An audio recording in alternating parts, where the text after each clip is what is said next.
इसी के चलते हमारे साथ भारतीय जनता पार्टी के आईटी इंचार्ज है मंजूर अहमद भट्ट साहब। पहले तो इनका खैर मकदम करते हैं और इन्हीं से जानने की कोशिश करेंगे कि जो हमारे पड़ोसी ममालिक है, जो हमारी पड़ोसी मुल्क, स्पेशली पाकिस्तान की बात करूँ मैं, तो उनकी जानिब से जो ये बयान आया है तो पार्टी इस चीज़ को किस तरह देखती है?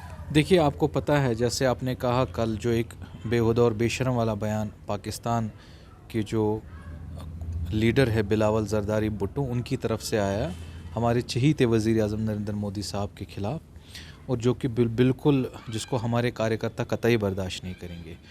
हमारे जो प्राइम मिनिस्टर नरेंद्र मोदी साहब है, वो ना कि हमारे इस हिंदुस्तान मुल्क के वज़ीर आज़म हैं, वो पूरे विश्व में आज एक नेता के तौर पे देखे जाते हैं। तो उन पे इस तरीके के आप रिमार्क्स देंगे तो कहीं मुझे लगता है सही नहीं है। बिलावल जरदारी भुट्टो को मुझे लगता है, और जो हम सब भाजपा के कार्यकर्ताओं की जो मांग है कि बिलावल जरदारी भुट्टो साहब को पार्लियामेंट में हमारे वज़ीर आज़म साहब को माफ़ी मांगनी चाहिए कि उस तरीके से जो उन्होंने शब्द उनके खिलाफ़ इस्तेमाल किए। तो पूरे देश भर के कार्यकर्ताओं में आज गुस्सा था। हमने पूरे स्टेट्स में, जो हमारे हिंदुस्तान मुल्क के स्टेट्स है, हर किसी रियासत में हमारे भाजपा कार्यकर्ताओं ने प्रोटेस्ट किया, उनका पुतला फूंक दिया, और यहाँ पर भी एक प्रोग्राम हमने किया था। आपने देखा हज़ारों की संख्या में यहाँ पर कार्यकर्ता जुड़े थे। लेकिन उधरी बेशर्मी का आलम तब होता है जब यहाँ का ही एक कांग्रेसी लीडर वैसा ही एक स्टेटमेंट हमारे प्राइम मिनिस्टर के खिलाफ देता है, तब कहीं ना कहीं एक बात सामने आती है जो नाकाबिले बर्दाश्त है। जो पाकिस्तान जो बोली बोलता है, उसको यहाँ पर कोई कांग्रेसी नेता समर्थन दे तो कहीं ना कहीं चिंता वाली बात है। तो उसके खिलाफ भी मुझे लगता है कि उनको भी चाहिए कि माफ़ी मांगनी चाहिए। और दूसरी बात, कांग्रेस को अपना पक्ष क्लियर करना चाहिए कि कांग्रेस क्या पाकिस्तान की बोली पे बोलती है, क्या जो पाकिस्तान चाहता है वही कांग्रेस भी चाहती है। तो उसको खिलाफ भी उनको अपना जो पक्ष है, जो स्टैंड है, वो क्लियर करना चाहिए। मंजूर साहब, अगर आपको पता होगा कि मुल्क भर में कांग्रेस की जानिब से भारत जोड़ो यात्रा चल रही है, यानी कि मुल्क के मुख्तलिफ रियासतों को एक साथ एकजुट करने की बात कांग्रेस कर रही है। वही आप जिस तरह बता रहे हैं कि कांग्रेस जो है पाकिस्तान की बोली बोल रहा है, तो इस चीज़ को पार्टी बीजेपी किस तरह देखती है? क्या ये वाकई जो है मुल्क के मुख्तलिफ रियासतों को एक साथ एकजुट होकर जोड़ रहे हैं? देखिए, अब जो भारत है वो कांग्रेस मुक्त हुआ है। आप कहीं पर भी देखिए, अब कांग्रेस का नेबो निशान नहीं है। लेकिन कांग्रेस की अगर हम बात करें, उनकी लीडरशिप की बात करें, बस एक ड्रामा उनका रचा जाता है, एक राग वो अलापते हैं। उनको मुद्दा तो कोई मिलता नहीं है कि कोई उस मुद्दे पे वो हमें घेरे, कोई करप्शन के घेरे पे हमें घेरे। उनके पास हमारी भारतीय जनता पार्टी की जो लीडरशिप है, उन्होंने कोई मौका कांग्रेस को नहीं दिया है कि वो इस तरीके के जो हम पे कोई घेराव करे। अब जो ये भारत जोड़ो यात्रा राहुल गांधी का नया ड्रामा पूरे देश भर में हुआ है, मैं समझता हूँ ये भारत तोड़ो यात्रा है। अब हिंदुस्तान का आम नागरिक ये समझ चुका है, कांग्रेस पार्टी जो है वो हमारे भारत मुल्क की सबसे दुश्मन पार्टी है, जिसने हमेशा ये मुल्क को पीछे लेने की कोशिश की। तो जो आज तक इन 70 सालों में कांग्रेस जम्मू कश्मीर को हिंदुस्तान के साथ नहीं जोड़ पा रही थी, वो भारत क्या जोड़ेगी? मैं राहुल गांधी साहब से पूछता हूं, क्या जम्मू कश्मीर को लेकर आपकी पार्टी ने 70 साल हमारे मुल्क पे, हिंदुस्तान पे राज किया, आप बताइए आपने जम्मू कश्मीर के लिए क्या पॉलिसी की थी? मारदार, खून खराबा, टेररिज्म, अलगाववाद। लेकिन आज इसी वजीर आजम नरेंद्र मोदी साहब ने जम्मू कश्मीर की तस्वीर बदल दी। कहीं पर जो टूरिज्म का ग्राफ है वो देखिए 80% पे पहुंचा, और टेररिज्म का ग्राफ 0% पे आ गया। स्टोन पेल्टिंग बंद हो गई, हड़ताल की कॉल्स बंद हो गई। आज टूरिस्ट 1 करोड़ की तादाद में इस साल जम्मू कश्मीर आए। तो एक बौखलाहट जो नज़र आ रही है कांग्रेस को भी। लेकिन अब हमारे भारतीयों को, खास करके हमारे जो भारत के नागरिक है, जो सच में अपने मुल्क हिंदुस्तान से प्यार करता है, उसको जागना चाहिए और उसको उन कांग्रेसियों को अब जवाब लेना चाहिए। क्या आप पाकिस्तान की बोली बोलेंगे? आप क्या जो पाकिस्तान में बैठा नेता पार्लियामेंट में जो बयान देगा, क्या कांग्रेसी नेता उसको यहाँ पर समर्थन देगा? ये बिल्कुल कतई बर्दाश्त नहीं होगा। लोगों को अब समझ आ चुका है, पूरे मुल्क को समझ आ चुका है कि अगर वाकई में जो हिंदुस्तान मुल्क की जो जहाँ पर नेशनलिज्म सिखाया जाता है, जहाँ पर नेशन फर्स्ट सिखाया जाता है, वो यही भारतीय जनता पार्टी है जो अपने देश भर में इन 8 सालों में हमारे वजीर आजम नरेंद्र मोदी साहब ने पूरे वर्ल्ड में, आप देखिए, भारत को कहाँ कहाँ नहीं नाम पहुंचाया है। आज उनको विश्व लीडर माना जाता है और उसके खिलाफ ये ऐसे बेशर्माना बेहुदा बयान देंगे, इनको मुझे नहीं लगता है भारत की जनता इनको माफ़ करेगी। इनको जनता माफ़ नहीं करेगी और इनका जवाब भी देना पड़ेगा और फिलहाल इनको माफ़ी मांगनी पड़ेगी।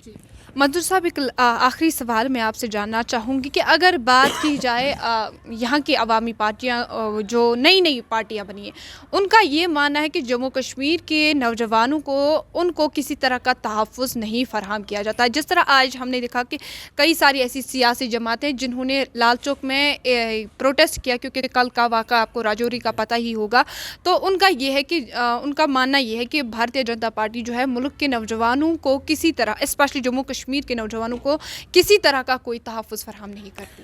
देखिए, मुझे लगता है कि आज हमारे हाथ में स्मार्टफोन है, आज कोई ढकी छुपी बात नहीं है। आपको जो इन्फॉर्मेशन चाहिए आपके स्क्रीन पे है। आप इन 3 सालों का ये डाटा उठाइए, इन 3 सालों में देखिए कि स्पोर्ट्स के जो एक्टिविटीज़ है या स्पोर्ट्स की तरफ से जो अपने मुल्क को रिप्रेजेंट कर रहे हैं, खास करके कश्मीरी यूथ की मैं बात कर रहा हूँ, वो कितना आगे बढ़े हैं। आपने देखा कि कल जो आयरा चस्ती, पूरा नाम मुझे पता नहीं है, मुझे गलती अगर होगी तो माफ़ कर दीजिएगा, आयरा चस्ती ने कल अपने मुल्क का नाम रोशन, जो कि कश्मीर से रहने वाली है, हमारी बेटी है, वाशु चैंपियन थी वो, उन्होंने अपने मुल्क का नाम रोशन किया। पहले आप देखिए पिछले 70 साल में कब हम कश्मीरियों पे भरोसा किया जाता था, चाहे वो आर्टिस्ट की बात करें, चाहे बॉलीवुड की बात करें, क्रिकेट जो हमारे यहाँ पर इतना टैलेंट जम्मू कश्मीर में था, लेकिन कहीं पर उनको प्लेटफॉर्म ही नहीं दिया जाता था। लेकिन इन्हीं क्या 7 सालों में हमारे वज़ीर आज़म सामने क्या कोई ऐसी स्टिक घुमाई कि आज कश्मीरी मुल्क का नाम रोशन कर रहे हैं, वो कश्मीर के लिए खेल रहे हैं। आप देखिए हमारे क्रिकेटर जो जम्मू से ये उमर इकबाल, आप देखिए वो तो आज हमारे नेशनल प्लेयर बन चुके हैं। तो कहीं ना कहीं मौका फराहम नौजवानों को किया जा रहा है। आप मुझे बताइए, आपके ये 2 स्टेडियम थे यहाँ पर, आप उन लोगों से पूछिए जो आपको ये सवाल पूछते हैं, उनको कहिए जो 70 साल पहले कश्मीर में श्रीनगर की जो कैपिटल है कश्मीर की, उधर 2 स्टेडियम हुआ करते थे, इंडोर और बख्शी स्टेडियम। हालत देखिए, अंदर इतनी उसकी हालत खस्ता थी, मेंटेन नहीं हो पाते थे। इन्हीं 3 सालों में हमारे लेफ्टिनेंट गवर्नर मनोज सिन्हा साहब ने ऐसा क्या कर दिया कि इनकी आज इमेज ही बदल गई। आप अंदर जाइए, कितनी खूबसूरत वहाँ पर इमारतें बनी है, कितनी गार्डनिंग वहाँ मेंटेन की जा रही है, किस तरीके से जो अंदर बच्चे चाहे बैडमिंटन खेलते हैं, वॉशू खेलते हैं, या वहाँ पर जिम या योगा के लिए सीखते हैं, आप देखिए बहुत खुशी होती है। यही बख्शी स्टेडियम जहाँ पर इतने कार्यक्रम सेलिब्रेट होते थे, उसी बख्शी स्टेडियम को मेंटेन नहीं किया जाता था। आज जब आप शाम को रात को वहां से चलेंगी, आपको लगेगा कोई इंटरनेशनल स्टेडियम है। इतनी वहां पर लाइटें होती है और रात के 1-1 बजे तक हमारा कश्मीरी नौजवान प्रैक्टिस कर रहा होता है, फुटबॉल प्रैक्टिस कर रहा होता है। ये किसने किया? ये तो इन्हीं 3 सालों में बदलाव हुआ ना। तो मुझे लगता है हमें जवाब जिनसे पूछना चाहिए उनसे हम लेते नहीं है। अब बीजेपी अगर काम कर रही है, अब उनका काम रास नहीं आ रहा है। कश्मीरी नौजवान का अगर दर्द समझा है, ये मैं आपको खुले दिल से क्लियर हार्टेड बोलता हूँ, वो समझा है प्राइम मिनिस्टर नरेंद्र मोदी साहब ने, जिसने वाकई में अपनी बाहें खोली, अपने दिल को खोला और जम्मू कश्मीर के नौजवान को गले लगाया। 2 साल दे दीजिए, 2 साल में इंशाल्लाह आप देखेंगे जम्मू कश्मीर की जो इमेज है, खास करके कश्मीर की इमेज, वो क्लियर होगी और बहुत खूबसूरत होगी। किसी को कोई ये नहीं होगा कि गवर्नमेंट किसकी है। आपने आज आप ये प्रैक्टिकल देखिए, लाल चौक से लेकर सोरा तक आप देखिए, आपको कहीं ना कहीं डोजर मिलेगा, कहीं ना कहीं पर आपको काम किसी फुटपाथ का मिलेगा, किसी सड़क का काम चल रहा है। ये डेवलपमेंट हो रही है ना। आपने कब देखा विंटर्स आए नहीं होते थे हमारे अक्टूबर में, कश्मीर में काम बंद, हर कोई काम बंद, लेकिन आज देखिए स्मार्ट सिटी का काम चल रहा है। तो कहीं ना कहीं जो डेवलपमेंट है वो ज़मीनी सतह पे नज़र आ रही है।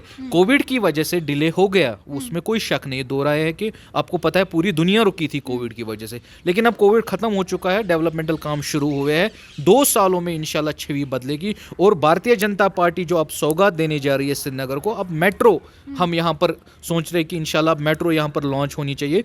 जिस तरीके से ट्रैफिक मैस बढ़ा है यहाँ पर, हर कोई अपनी गाड़ी यूज़ करता है, मुझे लगता है उससे कहीं ना कहीं उसमें भी फ़र्क होगा। और नेचुरली जब आप स्मार्ट सिटी में रह रहे हैं, स्मार्ट सिटी का दर्जा है, तो वाकई में ये सिटी स्मार्ट ही दिखनी चाहिए। अब कुछ लोगों ने काला चश्मा पहना, उनको नज़र नहीं आ रहा है, तो हम क्या कर सकते हैं। आपका बहुत शुक्रिया अपना कीमती वक्त हमारे साथ शेयर करने के लिए। तो ये थे जो भारतीय जनता पार्टी के IT इंचार्ज मंजूर अहमद भट्ट साहब। इनके मुताबिक जो है 2 सालों के अंदर अंदर जो है श्रीनगर सिटी जो है किसी और ही मंजर पर देखने को मिलेगी। साथ में इनका ये भी मानना है कि नरेंद्र मोदी ने वाकई में इस बात की जो है उस बात को प्रूव किया कि कश्मीर का नौजवान जो है वो उनका अपना नौजवान है, और इस बात के के चलते जो है यहाँ की जो आवाम है, यहाँ का जो नौजवान है, उन्होंने भी मरकज़ की सभी पॉलिसियों को अपने ऊपर अप्लाई किया और जिस वजह से जो है यहाँ की डेवलपमेंट, यहाँ के नौजवानों की एम्प्लॉयमेंट हर एक मुमकिन लिहाज से भारतीय जनता पार्टी कर रही है। अब बने रही न्यूज़ नाउ के साथ। अभी तक के अपडेट में इतना ही। श्रीनगर से मैं तरन्नुम।